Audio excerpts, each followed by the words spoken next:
Timeline, 5000 ans d'histoire, Richard Fremder. Rome décide de confier l'Égypte à Philométor et la Cyrénaïque à Évergète. C'est ce qui s'appelle tout simplement perdre sa souveraineté à terme. C'est quand même très mauvais, vous l'avez compris. En attendant, Philométor reprend en main les affaires du pays, attentif quand même au bien-être de ses sujets, tout le touche et le peuple égyptien l'admire et le vénère. Cléopâtre II lui donne 4 enfants, Eupator, Néos, Philopator et 2 filles nommées, je vous le donne en mille, Cléopâtre.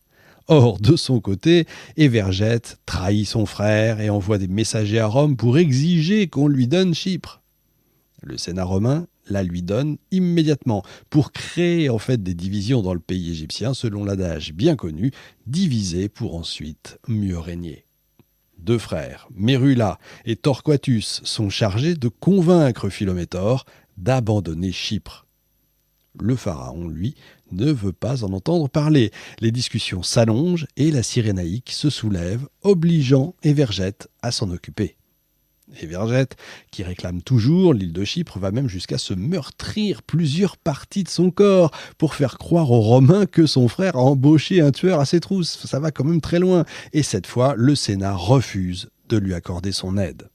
Évergète décide donc de se servir lui-même et il s'empare de Chypre en 154 avant Jésus-Christ. Philométor réagit aussitôt et il reprend l'île. Bon prince, c'est le cas de le dire, Philométor préfère se réconcilier avec son frère et il va jusqu'à lui donner l'une de ses filles en mariage. Vous avez compris qu'il allait se marier avec sa nièce, donc. Dans le même temps, les rois de Pergame et de Cappadoce veulent mettre sur le trône de Syrie Alexandre Balas, et ils envoient un messager au pharaon qui lui répond favorablement. Le roi de Syrie, Démétrios, tente d'empêcher son éviction, mais il est pris et massacré par son peuple. Oui, on est dans une période assez douce, relativement. Philométor part alors pour la Phénicie, il couronne Alexandre Balas, il lui donne sa fille, Cléopâtre Théa, en mariage, en échange de la coélée Syrie. Si le mariage a bien lieu en 150 avant Jésus-Christ, on n'entend pas parler de la coélée Syrie. Malgré tout, le fils de Démétrios cherche à venger la mort de son père et à récupérer le trône, et tout s'effondre. Philométor est poignardé par un homme qui prétend avoir été envoyé par le vizir d'Alexandre Balas. Le pharaon demande aussitôt au jeune roi syrien de lui livrer le coupable, mais il refuse. Furieux, Philométor ordonne à sa fille de rentrer en Égypte avant de se marcher sur Antioche. Le vizir d'Alexandre Balas est lynché par les Syriens, et puis le peuple le chasse, demandant que Philométor devienne leur souverain. Mais l'intéressé sait bien que Rome n'accepterait pas qu'un roi étranger bénéficie d'un tel pouvoir. Il met donc sur le trône syrien Démétrios II et lui fait épouser Cléopâtre Théa. Ces 2 rois s'allient alors contre Balas et ils arrivent à le vaincre en 145 avant Jésus-Christ. Malheureusement, Philométor perd la vie pendant le combat, laissant son épouse à la merci des attaques de qui ? Eh bien, d'Évergète. Et Évergète se précipite à Alexandrie. Cléopâtre s'enfuit donc à Memphis avec l'héritier du trône, Néos Philopator et sa fille. Elle en profite pour récupérer le trésor royal, pour rassembler une armée de partisans de Philométor contre Évergète. Les mercenaires et les juifs, tourmentés par Évergète, n'hésitent d'ailleurs pas à les rejoindre. Et de fait, Évergète ne bénéficie que du soutien de Rome, ce qui n'est pas neutre, qui veut récupérer la Cyrénaïque en échange de son aide. Mais, comme ils préfèrent des troupes et de l'argent, du coup les Romains ne bougent pas le petit doigt, il n'y a plus qu'une solution, épouser Cléopâtre, ce qu'il va faire. Et le nouveau couple s'installe à Memphis et Cléopâtre II tombe enceinte. Et vous vous doutez de ce qui va arriver, il fait assassiner Néos Philopator, évidemment. Évergète est aussi amateur de jeunes filles. Il trouve sa nièce Cléopâtre III, donc, à son goût. Et c'est elle qui lui propose de la prendre pour épouse. Et oui, c'est une autre époque, une autre culture, comme on dit. Cléopâtre II est obligée de céder, tandis que sa fille donne 5 enfants au nouveau pharaon.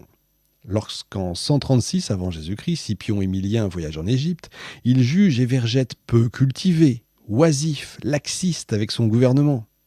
Quant à sa cour, elle est composée d'hommes corrompus.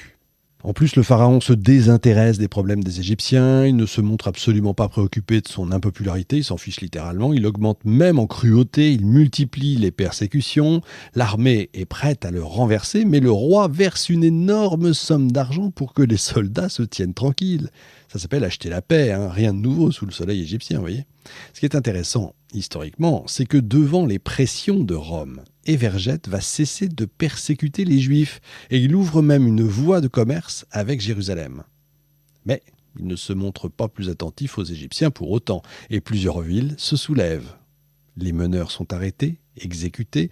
Dans une folie meurtrière, le roi fait enfermer dans le gymnase d'Alexandrie de nombreux adolescents et il y met le feu. Cette fois, c'en est trop. Le peuple envahit le palais pour le mettre à mort, mais entre-temps, il s'est enfui à Chypre, laissant Cléopâtre II à Alexandrie.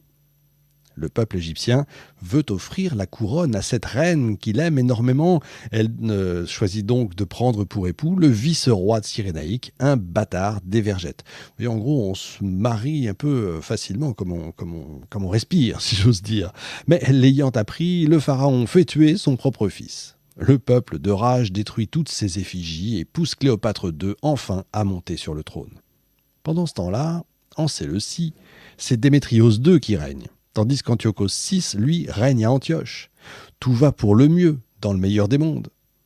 Sauf qu'un certain Tryphon se proclame roi et s'installe en Séleucie. Cléopâtre Théa est contrainte de partir pour Ptolémaïs, tandis que Démétrios reste prisonnier après sa défaite en Parthie. La région des Parthes, pas en partie, une partie du tout.